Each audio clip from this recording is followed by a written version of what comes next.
TV, reka turebera hamwe nanone akandi kantu k'ubwenge. Akandi kantu k'ubwenge ngiye kuberekana kake, ni uburyo telefoni yawe ushobora kuyigira nka smart, cyangwa ukayigira nka smartphone, ariko ikaba ifite format cyangwa ikaba ifite foroma, cyangwa uburyo ushobora kuyikoresha yakisesinga uburyo bwose ukayigira nka mashini. Reka tugire mashini rero ya Windows 11. Turajya kuri Play Store dushakemo agaporogaramu bita Win11,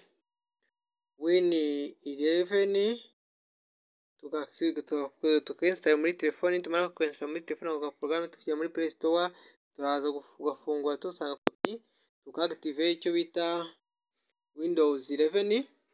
Gahita gafata telefone yacu uko yari imeze format yayo, gahita kayiha nka desktop ya mashini.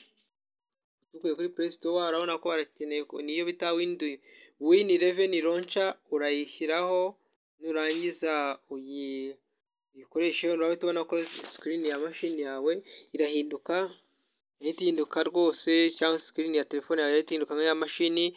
Hano hasi hari start, uzirebe all programs, all applications, ngizi scrolling muri ubu buryo, shutdown na restarting, ibi biraza hano, na close launcher hano hasi. Hashobora kuza program recent ushobora gukoresha, ngizi program yo gukoreshamo. Hano hasi haza itariki y'umunsi n'ukwezi n'igihe.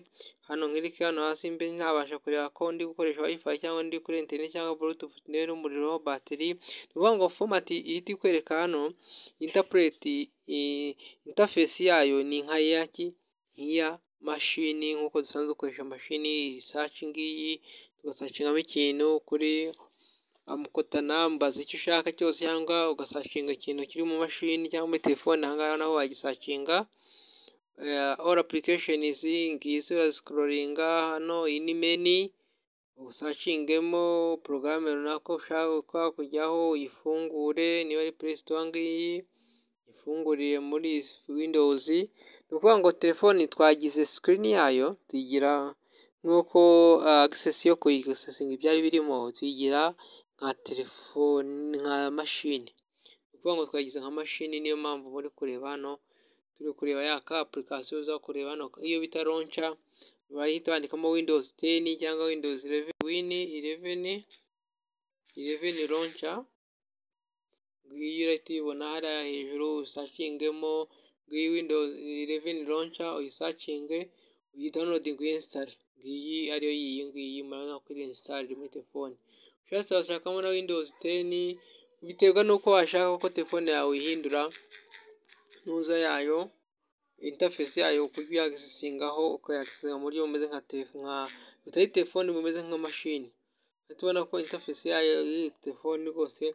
Hano ni kuri desktop, ni kuvuga ngo right click, nka customizinga, nkahindura change desktop icon, create folder, settings, nkahindura utuntu twinshi, card, widget, system, nkongeraho utuntu tujyanye no kwa tuntu tw'igihe. Urabona hano igihe, nkongeraho processor, nkongeraho ibintu bitandukanye byose. Iyi niko wakoreshamo Windows. Ngahita right click, create a folder, ngahita izina rya folder yenda amahoro cyangwa ubumenyi ICT. Tuyite ubumenyi ICT TV, tugire done. Tuhite tubona ko folder yacu yitwa ubumenyi ICT TV done. Ngiyi hano hasi tuyideplace, tuyijyana aho dushaka. Iyi ni ya folder tumaze gucreatinga. Ni ukuvuga ngo telefone yawe ushobora gucreatingaho ibintu bitandukanye. Desktop icons, turebamo icon yo kuri desktop, aho tudashaka ko agaragara tuyashyireho off, ayo dushaka ko agaragara tuyarekereho. Ngibi rwose ugahita ubishyiraho byose. Itoroshi nayo yizaneho, tujye OK. Uhita ureba hano hejuru ko itoroshi wayizanye, ugahita uyicana cyangwa ugahita uyizimya. Uko ushobora gukoresha telefoni yawe ugashyiraho utuntu twinshi. Aka ka application rwose gatuma interface ya telefone yawe imera neza, ukaba utagira ngo ni telefone ahubwo wagira ngo ni iki, ni mashini rwose. Ubwo ni bwo buryo twarimo turebamo uburyo twahindura screen ya telefone yacu tukahinduramo Windows 11 cyangwa ikamera nka screen ya mashini. Murakoze murakarama, mukomeze mukore subscribe, share, comment, ibintu bitandukanye tubashe kugenda twunguka amakuru atandukanye ku bijyanye no gukoresha ikoranabuhanga. Iyi ni start nabibabwiye, ukaba wakorera ibitandukanye muri byo bitewe n'icyo ushaka gukoresha. Start menu, file explorer, power off, ugiye kuyizimya, kuyisatinga, ibyo byose ukahita ubikora kuri telefoni yawe birakunda. Iyi application ni nziza cyane, ishobora kugufasha guhindura format ya telefone yawe mu buryo urebamo appearance. Ni ukuvuga ngo appearance ni uko imikoresheje n'uburyo wagisengamo ibintu bitandukanye, ukabona bimeze nk'uko waba uri gukoresha mashini ya laptop yawe. Mu gihe waba ntayo ufite cyangwa wasanzwe ufite, ukaba wabasha kumenya uburyo bikoramo. Hano ni notification, ugahita ureba notification cyangwa ugacanira torche yawe hano, ukayicanira hano cyangwa ukayizimya. Twatunze ko hejuru connecting kuri data location, hotspot ugasharinga, settings ukajya kuri wifi, ukajya kuri bluetooth, airplane. Ibi byose ni iki? Ukajya enable notification, ni ukuvuga ngo ujye uzibona notification zawe cyangwa ubutumwa, ibintu bitandukanye kuri telefone bahita baguhaho ku ya notification.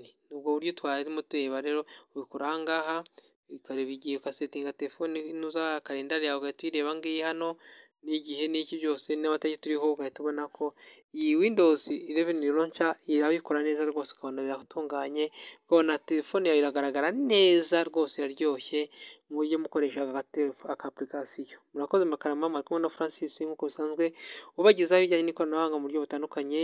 Kora share, kora comment, kora subscribe. Ikintu cya mbere banza ukore subscribe, niba warayikoze turagushimira, niba utarayikora kandi kore dushishikariza n'abandi bose kugira ngo babashe kujya babasha gukurikirana ibiganiro bica kuri iyi channel yacu. Murakoze murakarama, ciao ciao.